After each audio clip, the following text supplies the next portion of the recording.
I'd like to start off actually by talking about the Coalition for Biological Reality Forum last year, held in Hobart, which Starsha was, of course, one of the main organisers for, and Lynn Robertson in the north of Tasmania.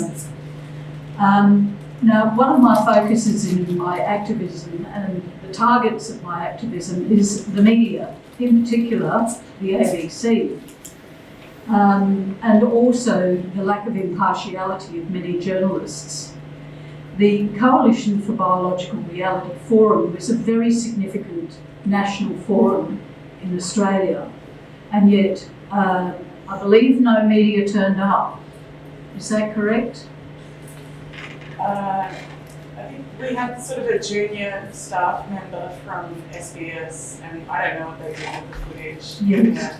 Now, SBS actually did come down to film the protest against the forum because Claire Chandler was speaking there, and the protest against the forum was actually to oppose her policy on single-sex sports for women. So they did come down, but it was quite a stitch-up job. The gender lobby actually organised with Hobart City Council to have the transgender flags raised on the morning of the forum, only between the hours of the forum, between 9 and 3. We went on to make major complaints about this. So the ABC, I contacted them and gave them contact details for Dr. Diana Kenny, all the speakers, and said, you know, here's your opportunity, and I also did this with the Mercury, to contact these experts who are coming down to speak at this forum about very reasonable positions, you know, contributing to the debate on law reforms. No media coverage. Now, I should mention that there was an attempt to have the forum banned by several members of council. The attempt was blocked in a motion. I think the vote was 9-3. So 9 councillors, even who you know, refer to us all as turfs and nasty other words, some of those voted in support of having the forum because they didn't want to be pinged as being anti-free speech. So the Coalition Forum was an incredibly significant forum in Australia, I think, in, you know, the history of this campaign. Just before the Coalition Forum happened, I invited 3 people to meet with me at my home, and over lunch we discussed the formation of the Free Speech Alliance Australia.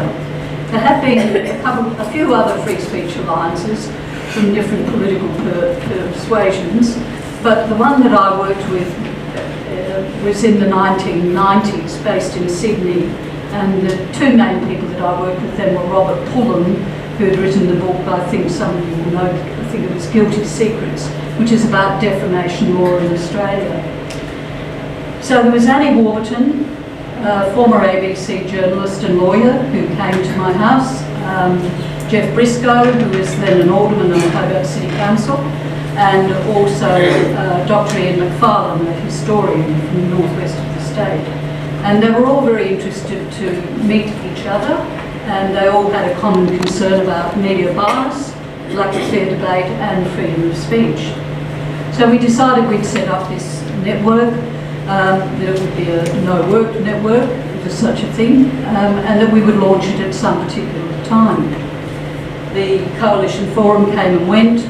Media coverage in Tasmania has always been bad. There's always vilified our perspective on these issues and us as individuals. We've had major campaigns to have, for instance, women banned from hiring forums. I've been no platform twice in Tasmania. For more details on that, I have written extensively on that in a paper, Silencing and Censorship in the Trans Rights Debate in Tasmania. Now, I'm going to fast forward to Kerry O'Brien's Media Watch program. Did everybody see that? Yes. Yeah, pretty well. Okay, well, Kerry O'Brien, Paul Barry, get the names wrong. Paul Barry actually finally came to the party, no doubt after many complaints to Media Watch about lack of fair reporting, and he did this massive attack on the ABC for not covering the Tavistock decision. Now, this was just one of the most groundbreaking, colossal things that has happened to the ABC in the history that I know, and it was a phenomenal program. I know that he was attacked from within the Media Watch offices himself. There was a lot of controversy about that going ahead.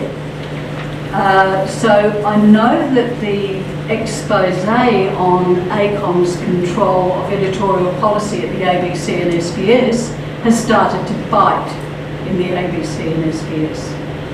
I managed to get onto an SBS program last year on estrangement in families to sort of talk to the issue of the estrangement with my daughter. But we've recently had another SBS program on political correctness, which Kath D was on just 2 weeks ago. So I think that there is dissent in the ABC, there's dissent in SBS, there's dissent in the general print media. I hear this a lot.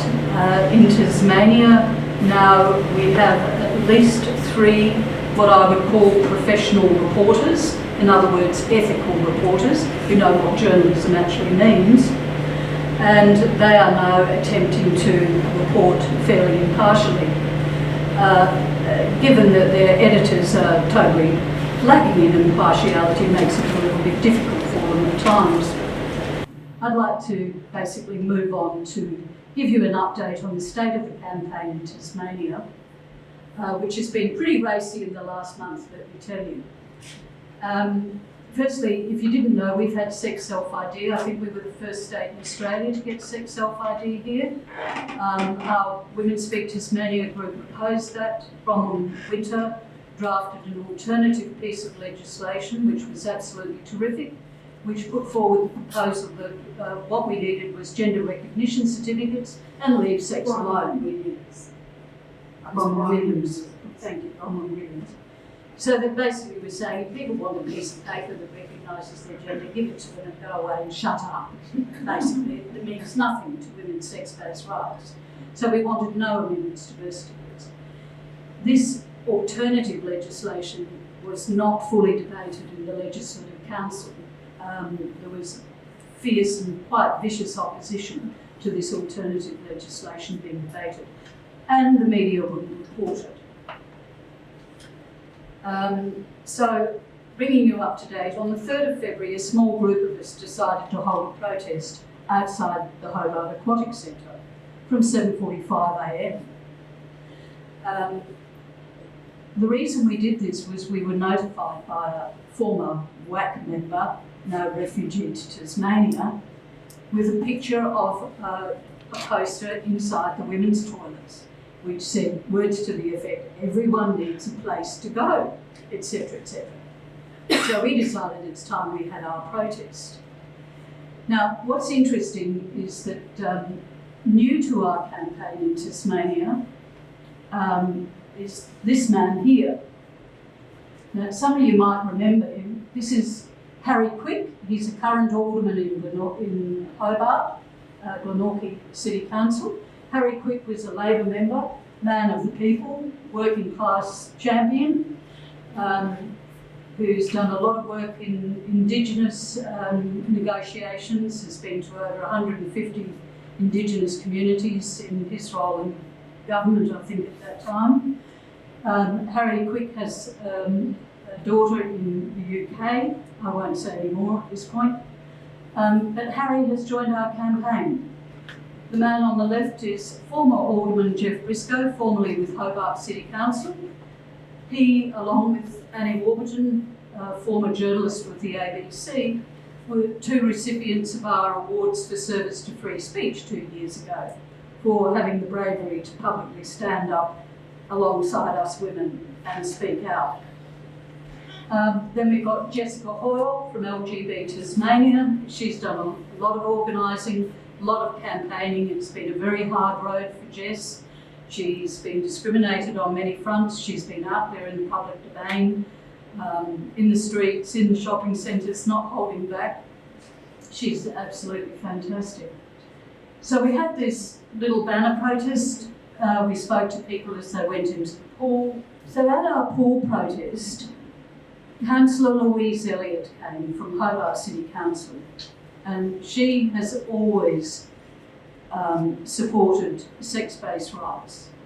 She came to visit us at this protest, listened to what we had to say, and went back and over the weekend drafted a motion to put to Council in 2 weeks to support single-sex facilities, but particularly the motion said the Council support safe and comfortable facilities for all people.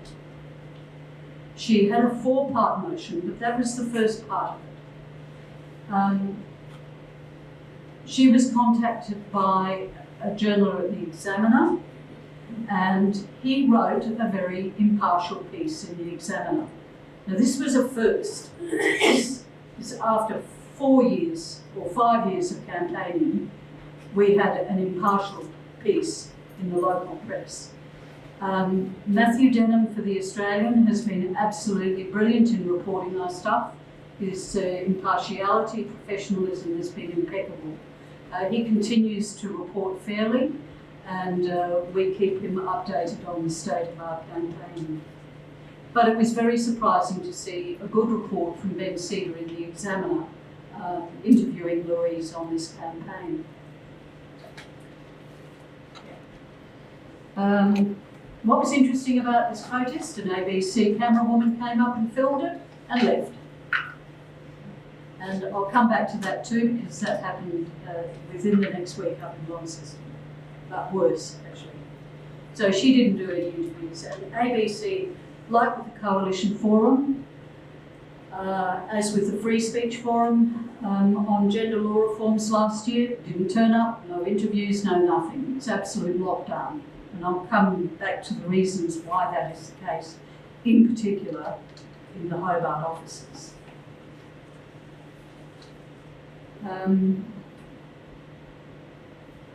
Ben Cedar's article appeared in The Advocate on the 4th of February, and at the same time, on the same day, an editorial was published. And I want to read this to you because this is actually very funny.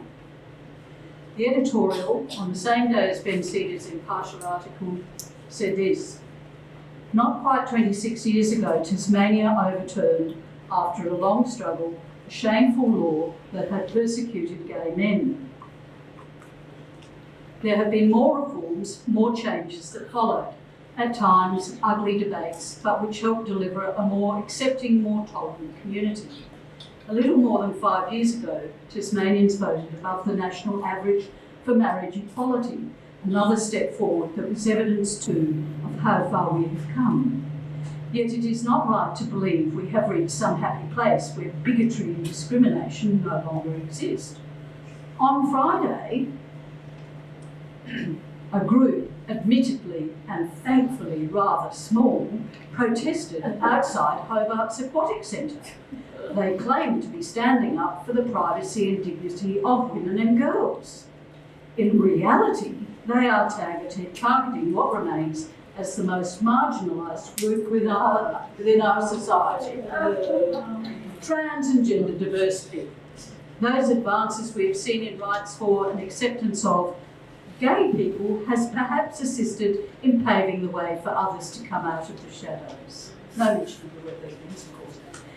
But there has been pushback, and not only from those who would have just as likely to speak against decriminalising homosexuality back in the 90s, activists claiming to be focused on protecting women are attacking trans women in particular with fear and ignorance. They are old weapons used before by those opposed to social change and often driven by anecdotes held up as examples of the supposed dangers. There is an inference in this case that creepy men are masquerading as trans women so as to be close to girls and women when they are getting changed. It is as offensive towards trans and gender diverse people as it is lacking in evidence. that it might happen or have happened somewhere, sometime, in some circumstances, does not make for a good basis to discriminate against people, to exclude them, to invade their privacy. The sign said to be displayed in aquatic centre change rooms says it best: we all need somewhere to go. If we accept each other's differences and respect each other's privacy, then everyone can feel safe here. What an inclusive society we would have if this was the standard we all lived by. Oh, yeah. Right. Wow. So, that was the editorial in the paper. Now, we were gobsmacked. We all wrote to the editor, 3 different women's groups, seeking a meeting and wanting to speak to the editor. He wrote back and said, no thanks, there would be no point. That's it.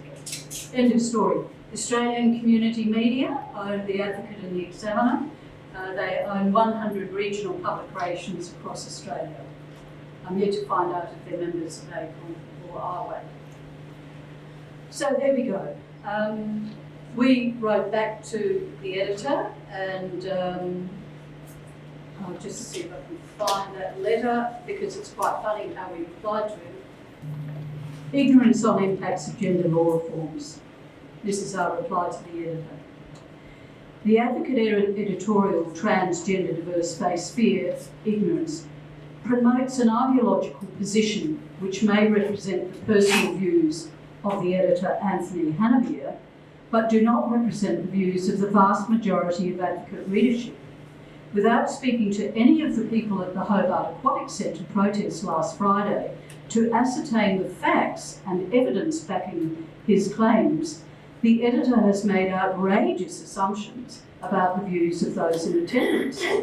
Contrary to his allegations, all those who attended the protests have supported the campaign for LGBT+ rights and same-sex marriage. Rather, the editor has weaponised an ideological position to attack a group of men and women who have well-founded concerns about the need for facilities that provide for a win-win scenario for women and gender-diverse people.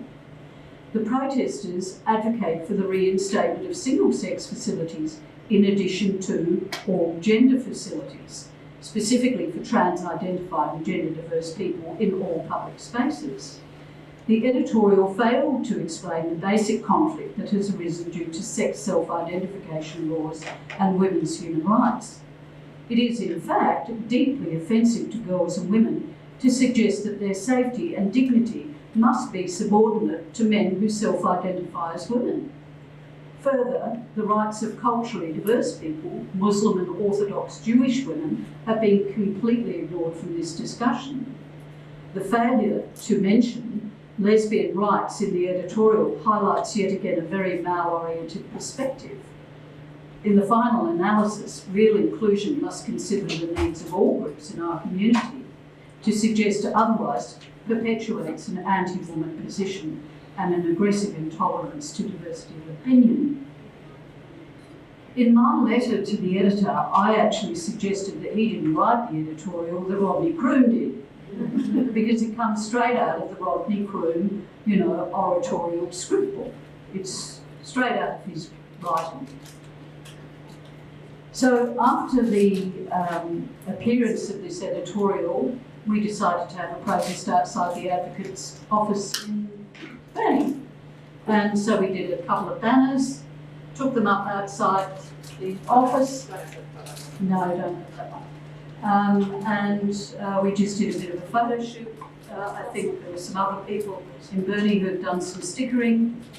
And we will continue to progress a complaint to the Press Council about the editorial.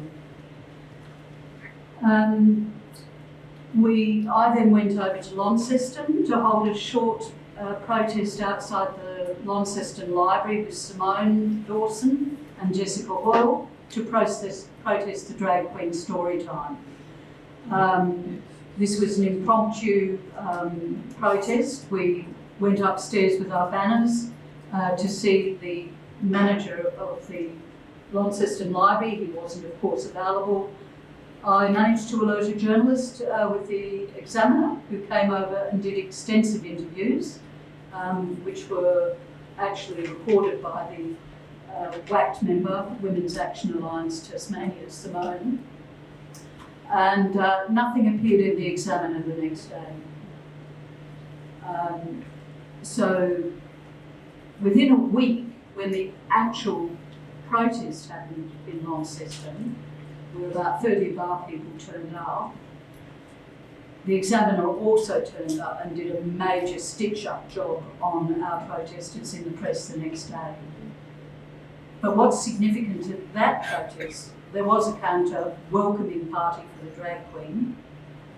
4 Tasmania police officers attended this protest on the other side, taking selfies of themselves with the trans lobby. And 3 ABC journalists turned up. Lynn Robertson went over to say, oh, I'd like to do an interview with you, and they said, we are only here to observe.